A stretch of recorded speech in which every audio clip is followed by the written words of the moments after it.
Hi, this is Reverend Dr. Nadine Rosechild-Sullivan, and I'm coming to you to read to you from my book, I Trusted You, Fully and Honestly Speaking of Gendered Assault.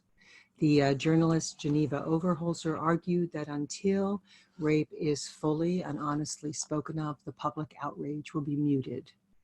And so it's important in the fight to end sexual violence that we speak about real lived experience so that those around us who have not had that experience or those who might be perpetrating that experience can come to understand the actual human cost of sexual assault and of domestic violence. So there's a trigger warning on, on this reading, and this is from my book. I'm going to be reading a section called Around the Desk, a memoir from page 158. And so around the desk, the year was 1971. As is often the case, there was something of a recession on. I had determined I wanted to go to college. I knew one thing. I didn't want to use marriage as a means to a financial future. I wanted a relationship to be a relationship, not an economic arrangement. In grade school, once a year, the parish priest would visit the usually female-run classroom.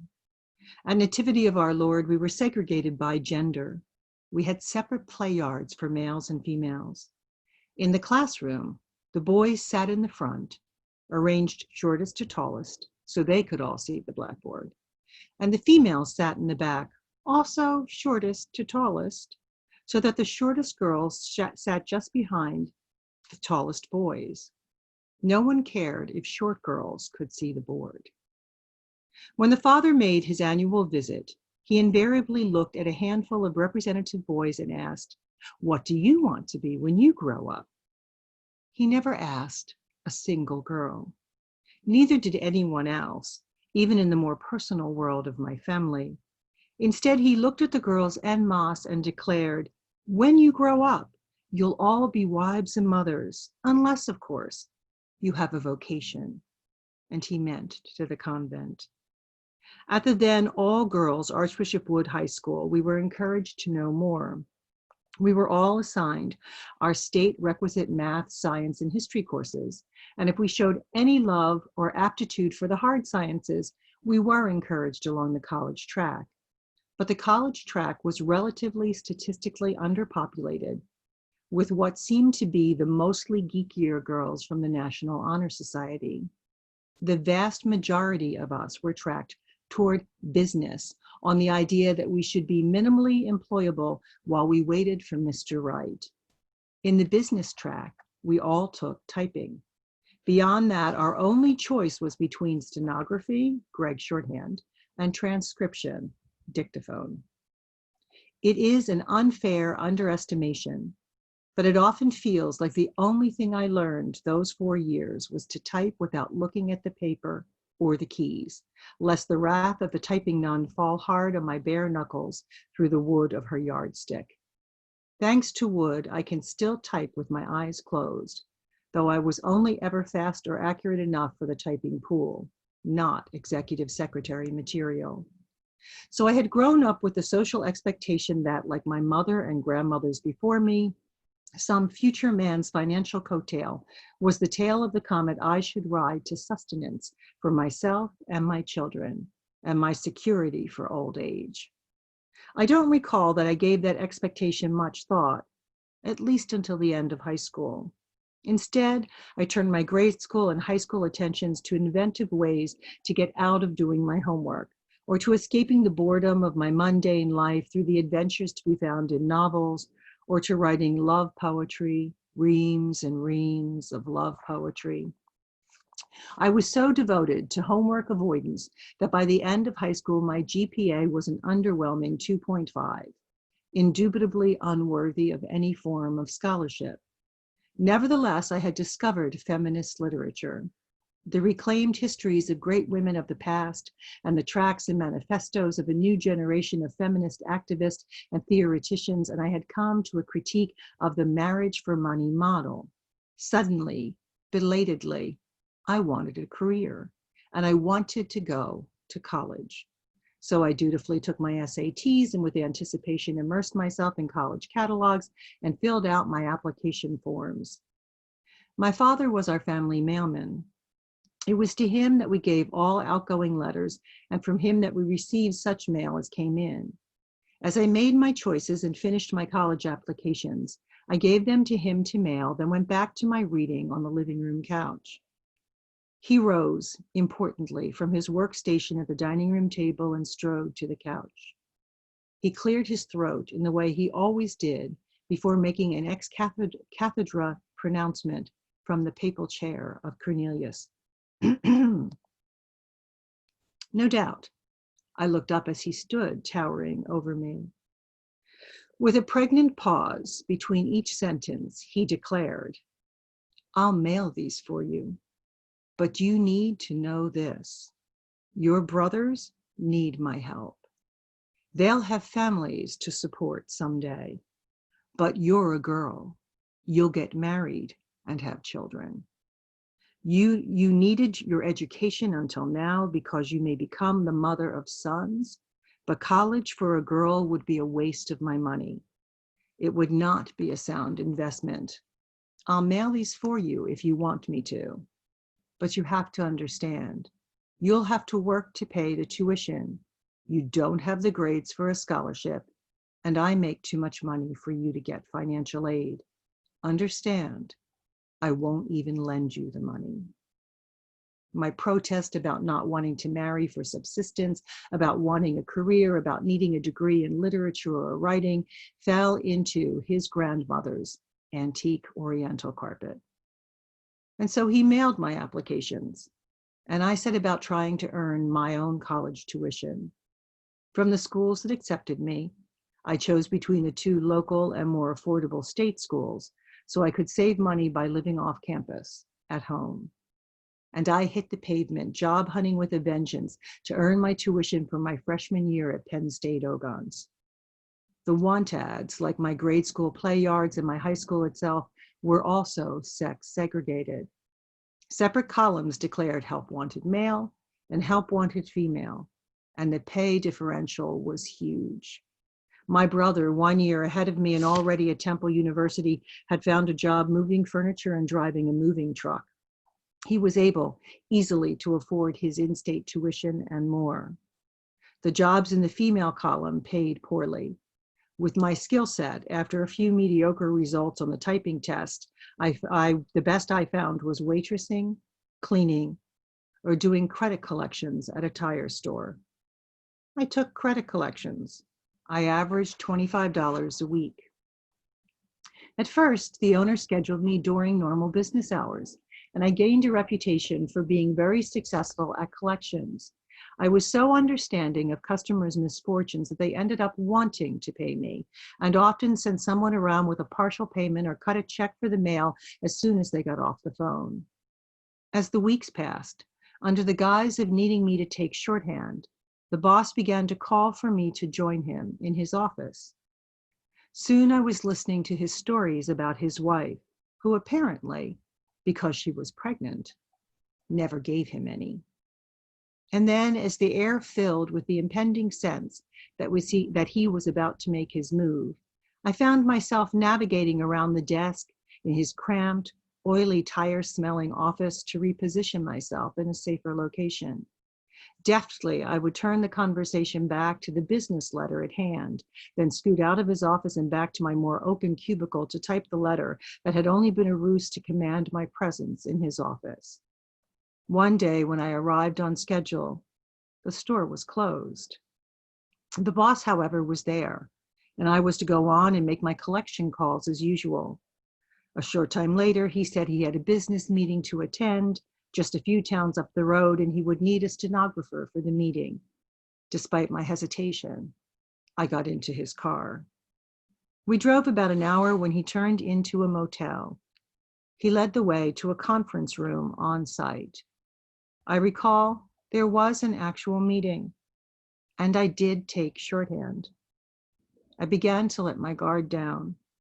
As the meeting broke up, we left along the second floor outside walkway.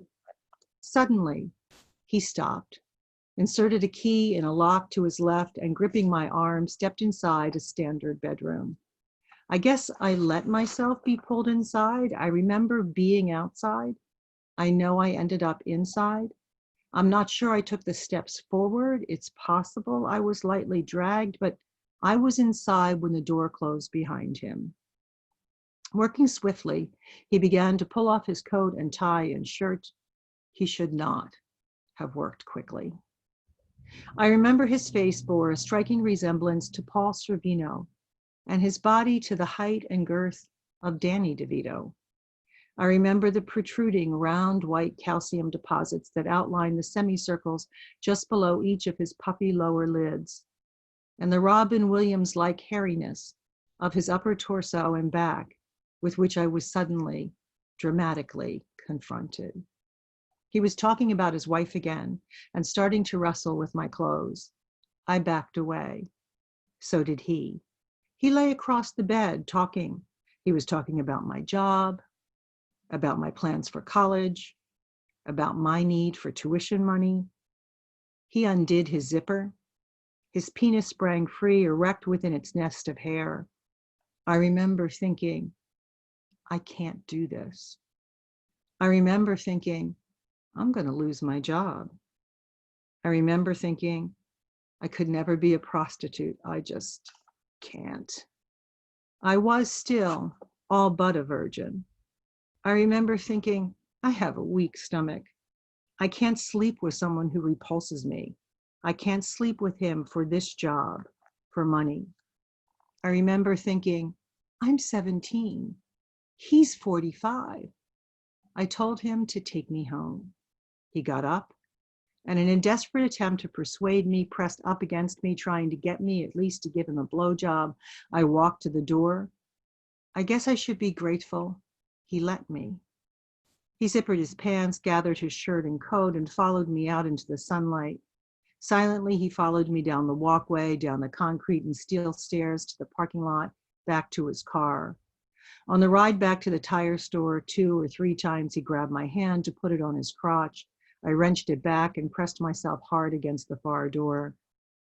I didn't exactly quit. I never gave 2 weeks' notice. I never called out either. I just never went back. I never transcribed the shorthand from that business meeting or typed the minutes. At home, no one asked why I didn't go to the tire store anymore. Later, when the tuition came due for my 3rd trimester at Penn State Ogons, I went to my parents' room and stated simply, Mom, Dad, I have to drop out of school. Dad was silent. Mom answered, suddenly wistful, like a bird had sung in the distance through the open window. As long as you go back someday. The next day, Dad came home with a new Cadillac. Someday didn't come for 26 years.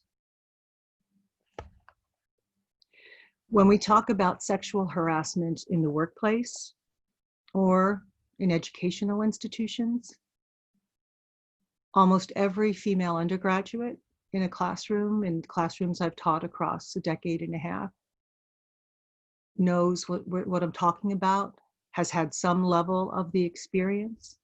When we talk about street harassment, the same.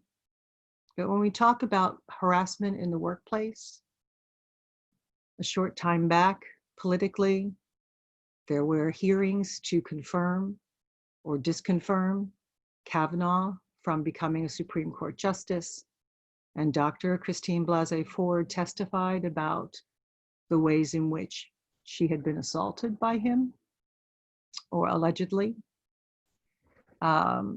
Also, if we go back to the early 90s, professor and doctor of jurisprudence Anita Hill testified before the Senate about Clarence Thomas as he was being confirmed for the Supreme Court. Anita Hill began the conversation about sexual harassment.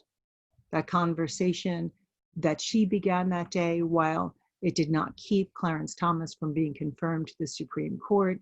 It did begin a conversation that began making changes in businesses and educational institutions, began the process of all sorts of institutions passing policies about sexual harassment and a legal definition of unsafe workplace. And, it's an unsafe workplace if you walk in and there are porn calendars hanging on the wall. It's an unsafe workplace if you're being pushed into the freezer at work. It's an unsafe workplace if your boss is indicating you need to give him favors, or there's going to be, you're going to suffer the loss of your job. I was 17 and able to make the air quotes choice of walking away from that job, and therefore from college. It did change the trajectory of my life path in catastrophic and innumerable ways that could not be elucidated fully. It put me in an entirely different direction, but I was able to make that choice. There are women there are girls in this world who are trafficked into sexual predation, into prostitution, who have no choice, can make no choice, are either tricked into someone making them think he's in love with them, and then trafficked from that relationship, or lied to and kidnapped and drugged and beaten, and all of a host of things that are done to traffic young teen girls. There are also underage children.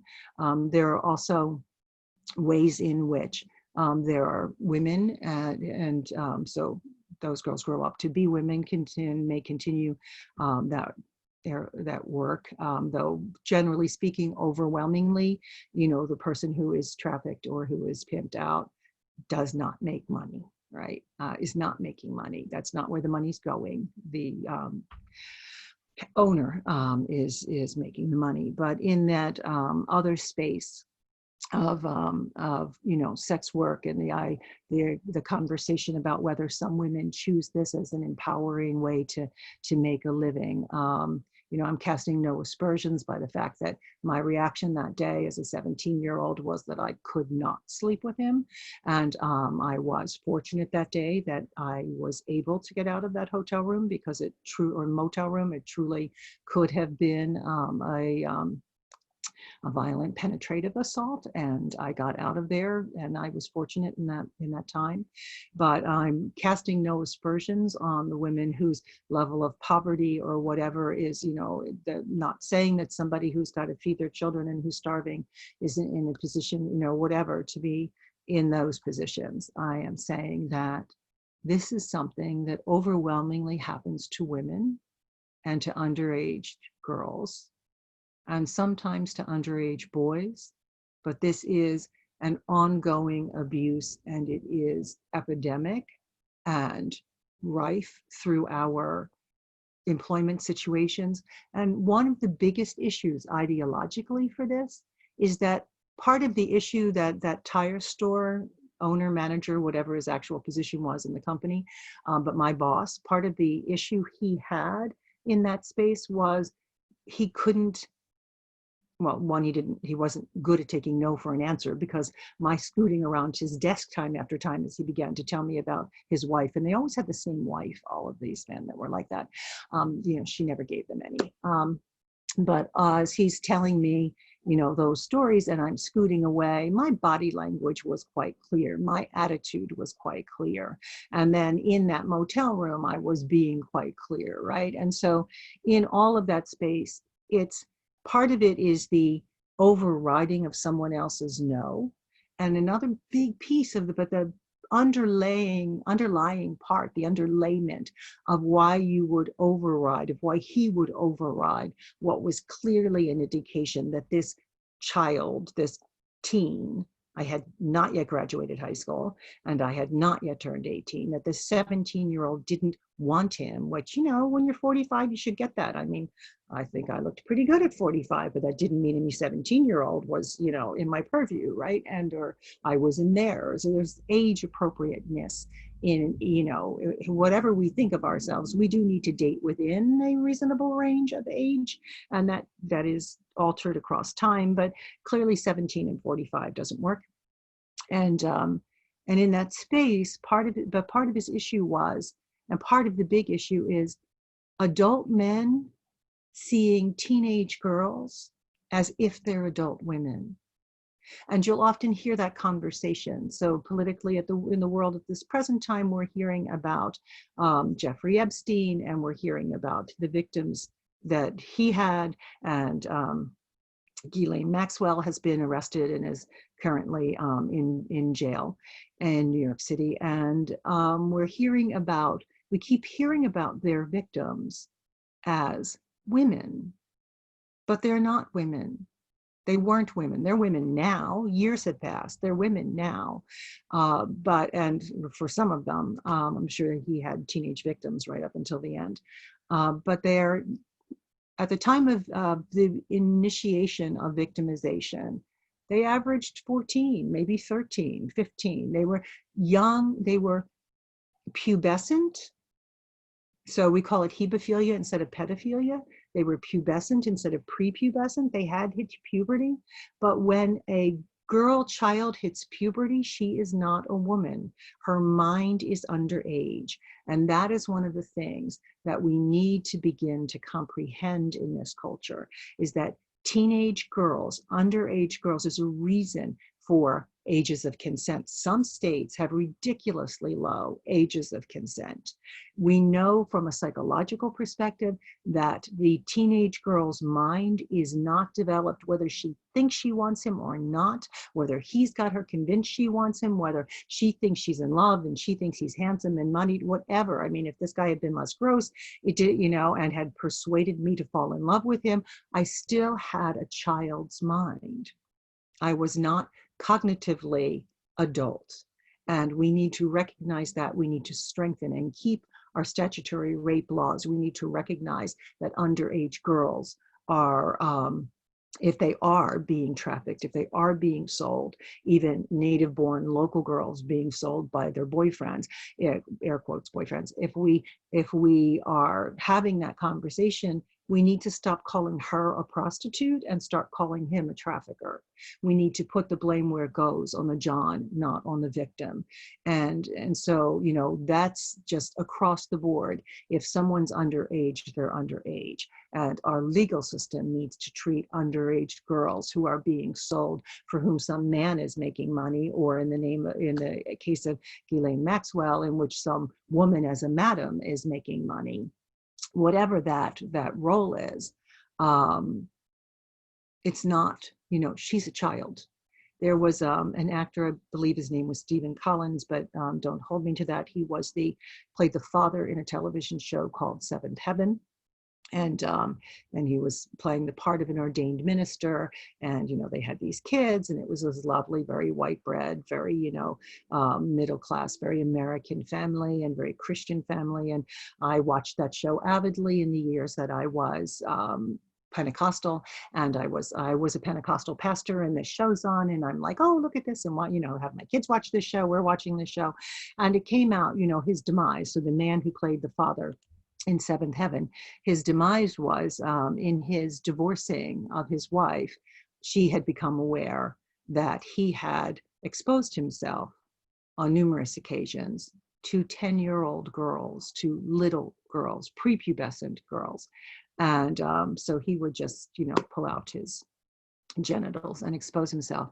And so in their divorce fight, this had come out in a therapy session, in a couples counseling setting, and he had confessed to her his sin, and he, wanted to be forgiven by her and whatever. And so somehow it ended up getting used, I believe, in the fight for money in the divorce. But it became public knowledge. And I have seen, I forget who the interviewer was. I don't know if it was Diane Sawyer, but it was someone that has that kind of affect. It was a female television journalist who was interviewing him. about, what had come out about him. And this footage is floating on YouTube. You could look it up in the YouTube search engine and find him. But he's sitting and he's talking about what he did to these children, but he refers to them as women. And he's like, I'm sorry for the women I hurt. They weren't women when he hurt them. And there is harm in the person who takes off their trench coat and exposes themselves. There is shock, there is intellectual violation, cognitive violation. When you do that to a 10-year-old, you harm them. And should rightly be arrested, right? And so, but this conversation, calling children, whether prepubescent or postpubescent, but still underage children, calling them women because now it's 30 years later or now it's 10 years later is not okay. We have to keep it in the context of the moment. And in the context of the moment of this story around the desk, I was 17 and he was 45. And he was my boss. So there is an imbalance of power, making the choice if I'd made the choice to sleep with him, I could have kept that job. I maybe could have hit him up for some money. I could have maybe blackmailed him. I could have done whatever. I probably could have gotten through college at that age because I didn't make that choice because I was, because I was like sick to my stomach at the thought of sleeping with him. Instead, and I walked away and I spent the next 26 years with a high school only diploma before I could, and married and had children, as the priest and my father had insisted I would, and married, and I did love my husband. And I didn't marry him for subsistence, but there were also so many social pressures driving me into that space. And I didn't get that degree in literature. And I didn't get that degree in creative writing. And I didn't learn how to publish creatively in that era of my life. And I went on and, married and had children whom I loved. And my marriage was overwhelmingly happy and he's a good person. And, all of that space, and then went back to college, with my daughter and, didn't get that. So Mom, I went back, but I went back 26 years later. And I went back because I couldn't tell my parents what my boss was doing. I couldn't turn to my father for help, not even for a loan to help me get through college. I couldn't get the same level of job as my brother could get. I had that, the female wage gap was about 50 cents on the male dollar in that year. I'd have to Google, I'm sure the census data is there and I didn't look it up, but it was a much bigger gap than it even is still. And it's a big gap still. But that difference in what my brother could earn and what I could earn and how we could earn it. He was able to keep his job and to pay for his college year after year. And he was able to graduate with dual bachelor degrees from Temple. And I had to be a Penn State dropout. So just saying, let us be really careful with our terminology, because it matters. When we are speaking of underaged people, male, female, gender non-conforming, transgender, whatever, when we're speaking of people under majority, under the age of majority, which in the United States as a whole is 18, they are still children in the sense that they are not grown and cognitively not able to give consent to full adults. Also, there is an issue with child marriage in the United States. We talk about it in developing countries, but in the United States, many, many, many millions of girls who get pregnant as teenagers in these sorts of situations are often allowed to or forced into marrying this much older male who has gotten them pregnant and given no other option, but pressed in through, so our rates of child marriage are really high in, I believe, every state in the union, but in almost all states anyway. You can be married as a teenager. Depending on which state, you may need a judge to rule on it, or you may just need your parents' signature.